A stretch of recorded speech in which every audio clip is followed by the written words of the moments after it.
Okay, sir.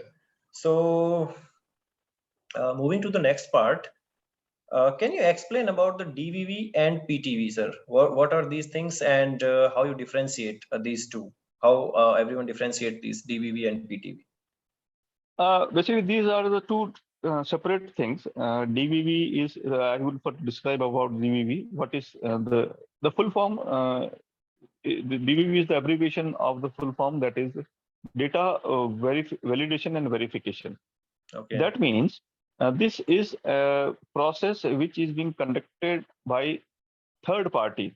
That is the contract is there with some agencies which are the NAAC. NAAC would not do this thing. NAAC would give this data to the third party, and this third party would evaluate based on their mechanism. They are having a structured system, and they will go to the institution website. They will look into the data, Excel sheets they have provided. Then they will evaluate these things, and then accordingly the score would be calculated and would be submitted to the NAAC back. And along with that, these things would be wherever the agency feels that we need some more supplementary data. So then they will ask to the institutes that in this point, these things are not clarified, or to seek the further clarification or to validate the data. They can ask certain more documents from the institute, and then the institution has to supply this thing within the specified period. And afterwards, this thing would be submitted to the NAAC. Right, sir. This is about DVV, and you ask about PTV. That is, yes, PTV means peer team visit. Okay. This peer team is comprised of the senior officials or senior academicians or administrators who are there on the NAAC network, NAAC database. They are having the collegium of the qualified people, and they are trained people for the different parameters. So once the DVV process would be over, then the peer team, if the institution is there, it would be the assessment duration would be ranging to 2 to 3 days, and this is comprised of 3 persons. One is chairman and 2 members for the institution. Single institution is there.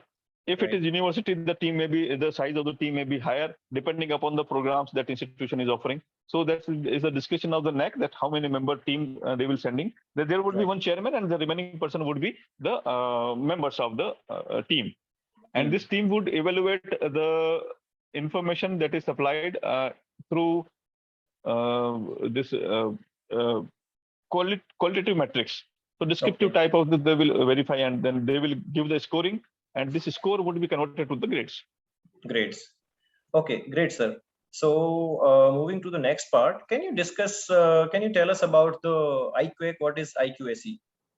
And what is the role of IQAC? I'll merge these 2 questions for you, sir. Yes, this is a very important aspect throughout the NAAC accreditation, because IQAC is the core committee which would be governing the whole accreditation process, and this will be given direction.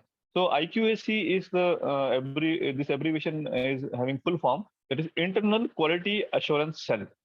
Right. As the name itself suggests, that this cell is comprised of academicians, professors, assistant professors, administrators, management, students, alumni, industrial people, nominee from the society, nominee from the industry. So there is a specified composition. Right. And all the people would be comprising this IQAC. This IQAC would be having the primary task to look into the quality related aspects. Like the IQAC would be conducting the academic audits. The IQAC would be having the task to design these policies. So say, for example, a policy for the IPR, policy for the giving the seed money grant to the institutions. So, of course, in consent with this senior administrators, the IQAC would be deciding that what are the things. So, the whole process and the documentation of the NAAC and combining the cumulative data of the past 5 years, assessing continuously, getting the feedback from the different stakeholders, analyzing the feedback report, and then giving to the academic bodies about the feedback so that they can take the necessary action. So this is the task of the IQAC. Right. in a NAAC accreditation. It's a very important one. One should be given throughout significant significance. Right, sir.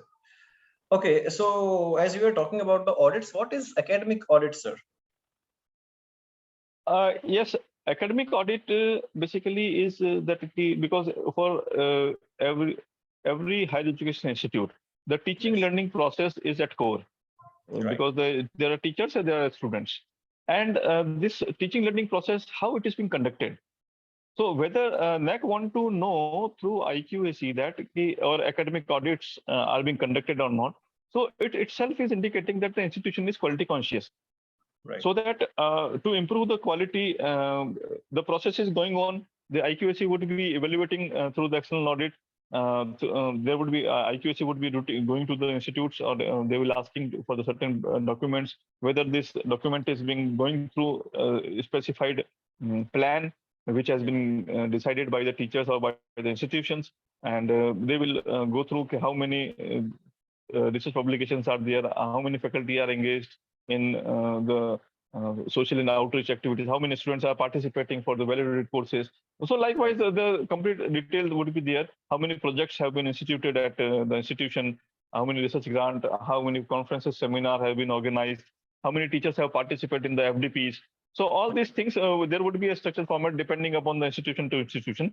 Right. They can design their own format, and whether the institution is maintaining the mentor-mentee system there for the welfare. So all these things would be comprising of the academic audit.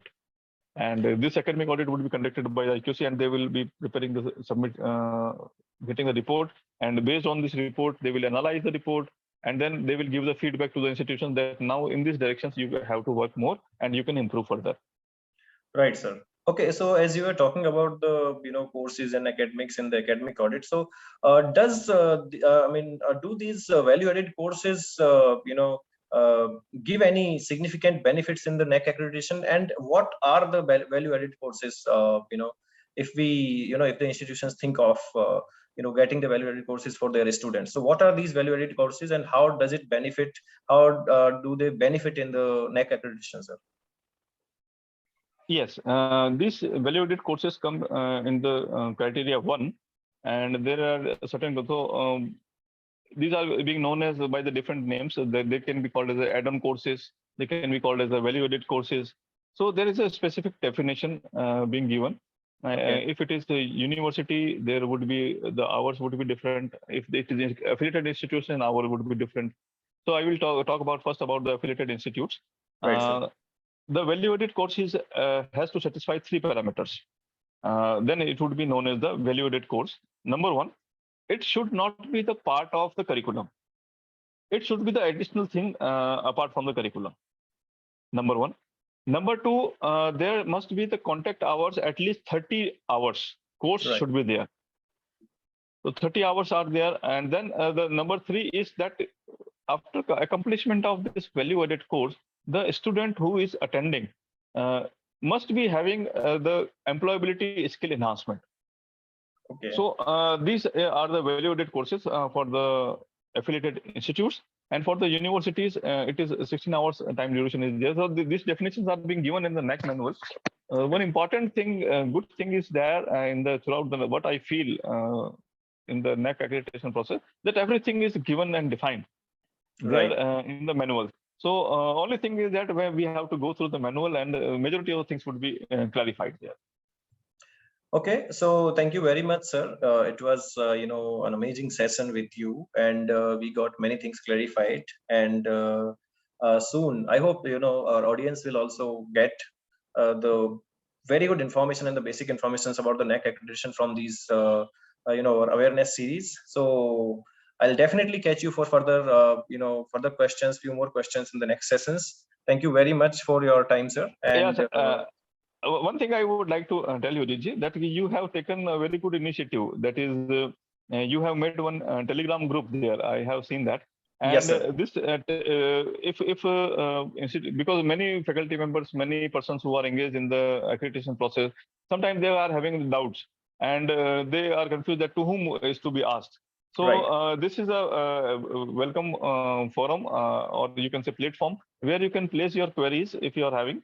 so that our this, ARCNET group members would, can resolve those queries. would be glad to answer that, because the mission of the I like the mission of the ARCNET, that is helping people to get Right, sir. the accreditation. Yeah. So guys, of course, that is the best thing Dr. Mahendra Singh Rathore has emphasized on.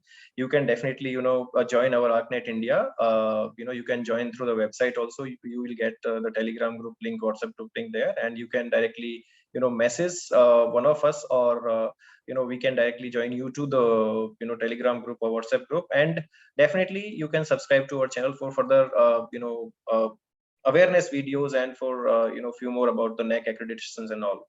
So thank you very much. Thank you, sir. Thank you. Thank you, sir.